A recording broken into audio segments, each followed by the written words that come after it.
આજે આપણે બનાવવાના છીએ રીંગણાનો ઓરો। તેના માટે આપણે ગેસ ઉપર એક રીંગણું શેકાવા મૂકી દીધું છે અને ફરતી બાજુ છે ને શેકી લેવાનું છે। અને જોઈ લ્યો, હવે આપણું રીંગણું શેકાઈ ગયું છે ફરતી બાજુ।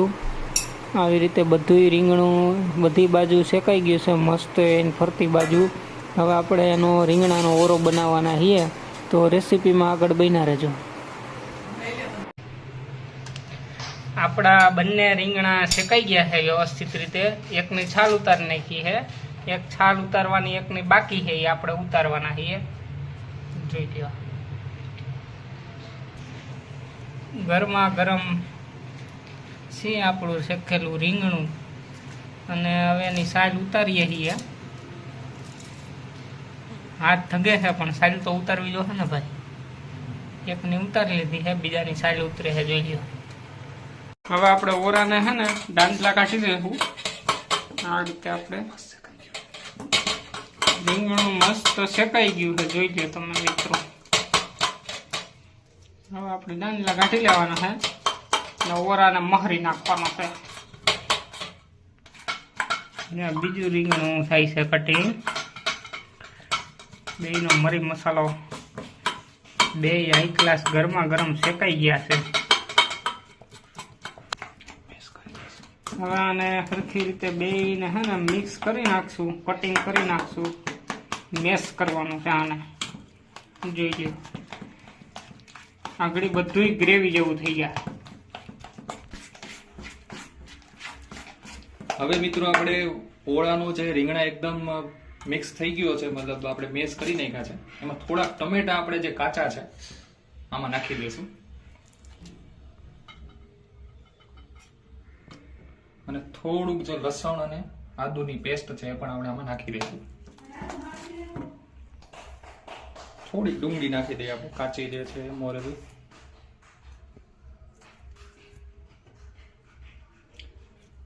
અને ફરી આને હલાવી નાખીએ, વ્યવસ્થિત મિક્સ કરી નાખીએ। મિત્રો આપણે શુદ્ધ સિંગ તેલનું જે છે ઓઇલ, સિંગ તેલ વાપરવાનું છે, બરોબર। જોઈ લો, આપણે તેલ લઈ લીધું છે। આ છે આપણા તજ લવિંગ ને બાદિયા। મિત્રો આપણે હવે થોડુંક નાખશું જીરું। તેલ આપણું આવી ગયું છે, થોડીક નાખશું રાઈ, થોડીક નાખશું હિંગ, આદુ મરચાની જે પેસ્ટ છે આપણે અડધી નાખી દેશું અત્યારે, પછી નાખી દેશું ડુંગળી।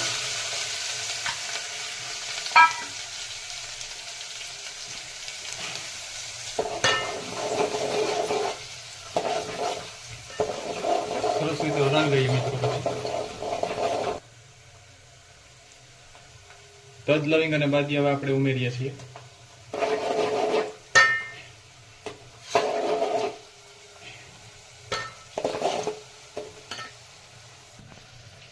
હવે શુદ્ધ આપણે જે ભેંસનું જે માખણ હોય છે એ આપણે એક ચમચી એક નાખવાનું છે, જોઈ લો મિત્રો।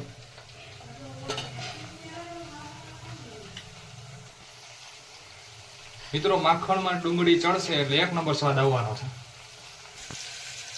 હવે આપણે ટમેટા નાખી દઈશું।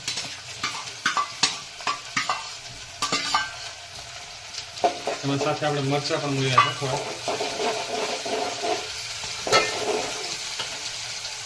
થોડોક મીઠો લીમડો આપણે તોડીને બહાર રાખ્યો હતો, પેલા આપણે નથી નાખતા કેમ કે બાકી એનો સ્વાદ આવતો નથી, લીમડો ભરી જાય છે।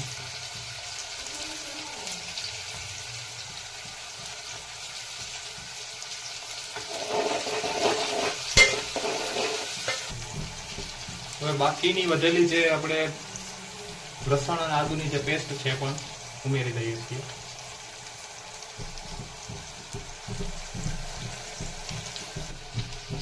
હવે આપણે નમક નાખી દઈશું, ધાણા જીરું નાખી દઈશું,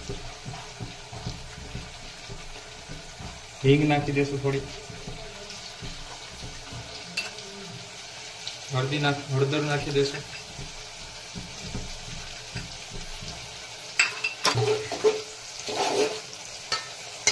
ચટણી ચટણી આપણે બાકી રાખી છે મિત્રો, કેમ કે પછી આપણે જ્યારે પાછળથી રીંગણા આવશે તો એકદમ સફેદ કલર પકડી લેશે, એટલા માટે લાલ કલર પકડાવવા માટે આપણે ચટણીને પાછળથી રાખીશું.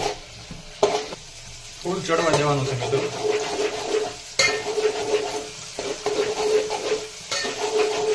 હવે રીંગણાને આપણે થોડો ઉમેરશું, હલાવતા જશું અને ઉમેરશું.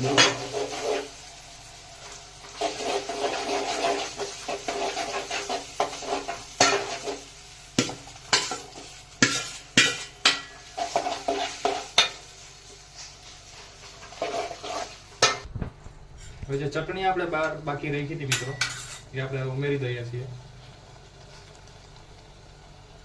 કશ્મીરી એકદમ.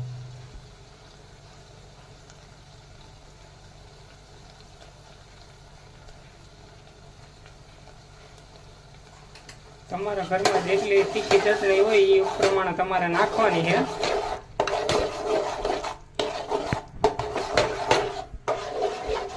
આપણો થઈ ગયો છે ધાબળીયો ઓરો તૈયાર. ધાબળીયો ઓરો.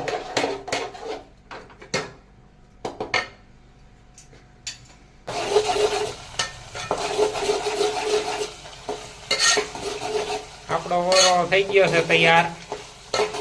બનવા જઈવો છે. પંજાબી ભૂલી જશો મિત્રો, એની ગેરંટી છે. પંજાબી ભૂલી જતો જ. થોડુંક આપણે પાણી એડ કરશું મિત્રો. વઘાર હાટું થોડુંક પાણી તો નાખવું પડે ભાઈ.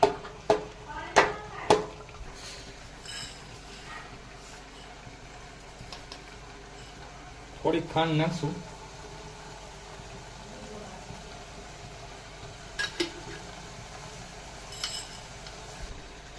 મહાલક્ષ્મીનો મસાલો જે આવે છે નોર્મલ, એ આપણે વાપરીએ છીએ અત્યારે.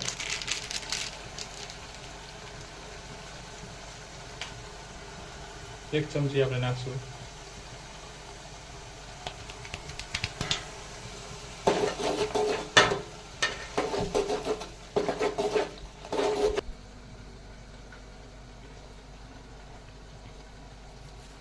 એક મસ્ત પાકેલો લીંબુ લીધું છે મિત્રો. અડધાથી ઓછું લીંબુનો રસ આપણે આમાં ઉમેરશું. થોડુંક લીંબુ નાખી દઈએ મિત્રો આપણે.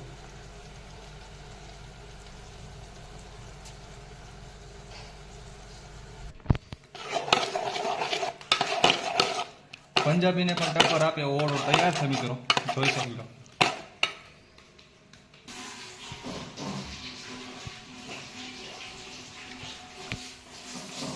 હાલો નાખી દીધા છે ધાણા ને બેસી જાવ મિત્રો ખાવા. થઈ ગયો છે આપણો ઓરો તૈયાર. વિડીયો સારો લાગે તો લાઈક કરજો, શેર કરજો ને સબસ્ક્રાઈબ કરજો.